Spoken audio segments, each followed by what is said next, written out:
Good morning, welcome back to my kitchen. I'm Molly. Today I'm showing you how to make my raspberry muffins with chocolate chips and sourdough. Let's go make them. To get started today, you're going to want to preheat your oven to 375 degrees, and we're going to prepare a 12-count muffin pan. So to do this, you can use muffin liners or you can use a little bit of melted butter and just brush the inside of each tin. Once you're done brushing your tin with butter, take some flour and dust the inside. You're going to want to dust the bottoms of each little divot and the sides so that it's completely coated.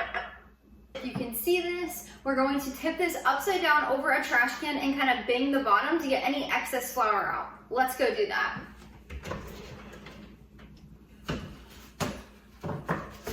This is what your tray should look like when you're done. Just a little coating of flour and butter to help everything not stick. For now, just set this aside and we'll use it in a little bit.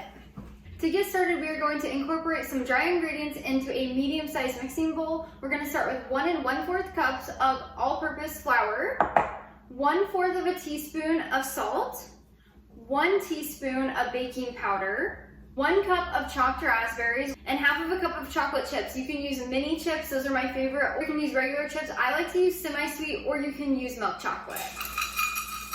You're going to just use a regular spoon to mix this all together. Incorporate the add-ins like the raspberry pieces and all of the chocolate chips with the dry ingredients so they're evenly distributed when we mix in the wet ingredients.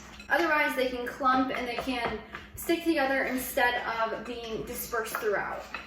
Now we're going to add in our wet ingredients. So we'll start with 1/3 cup of sourdough starter. This can be fed or discard, either works.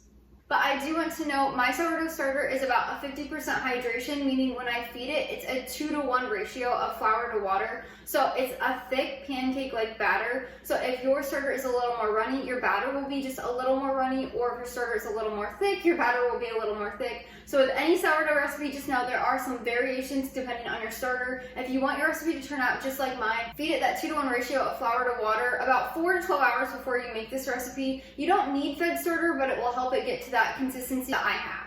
Next up is 1/2 cup of pure maple syrup. So not the Aunt Jemima kind with all of the corn syrups. This is just pure maple syrup. You can also substitute this for honey if you don't have maple syrup on hand. Next, we'll add in 2 tablespoons of melted butter, 1/2 teaspoon of pure vanilla extract, 1 large egg, and finally 3/4 cup of milk. You can use dairy or dairy-free, whatever you have on hand. Now you're going to grab a whisk and you're going to whisk this to combine. Make sure you're just whisking until it's completely combined, not over mixing, or your muffins will be dense and not fluffy. Once you're done mixing, grab that baking tin and meet me back here.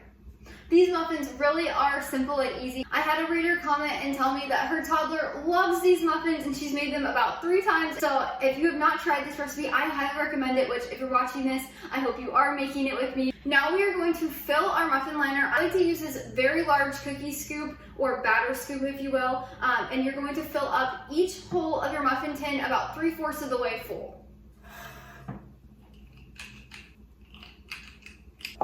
I'll try to find the scoop that I use. I'll leave the link down below in the description so you can find it, because this is about 3/4 of this muffin liner and it is perfect. This step is completely optional, but you can do it if you want. It makes your muffins look like a bakery muffin. Add a few extra chocolate chips on top of your muffins and little raspberry pieces. It makes it beautiful, and when you bake them, they'll stay on top, so you'll get that look like you want from a bakery. It takes about 10 to 12 muffins, so if you do have 2 extra holes like I do, you're going to want to just fill it up with a little bit of water, each of the empty holes. This helps it not scorch your pan. We are now going to put these muffins in the oven and bake for 18 to 20 minutes at 375. When they're done, you can put a toothpick in the center to make sure they're completely baked all the way through. If they are, you can go ahead and bring them out. If there's a little residue on the toothpick, put them back in for about 2 minutes and they'll be ready to go.